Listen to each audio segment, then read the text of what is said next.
নারায়ণগঞ্জের রূপগঞ্জ প্রেস ক্লাবের আহ্বায়ক কমিটির উদ্যোগে ইফতার মাহফিল ও আলোচনা সভা অনুষ্ঠিত হয়েছে। সোমবার বিকেলে রূপগঞ্জ প্রেস ক্লাব প্রাঙ্গণে এ আয়োজন করা হয়।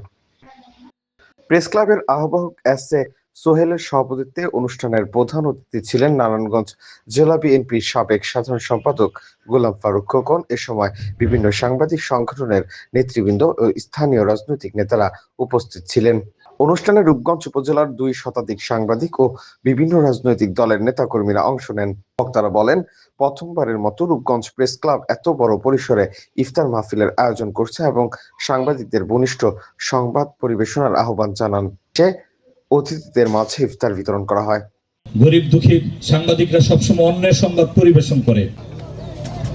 আমি শুধু একটি কথাই বলবো যে রূপগঞ্জে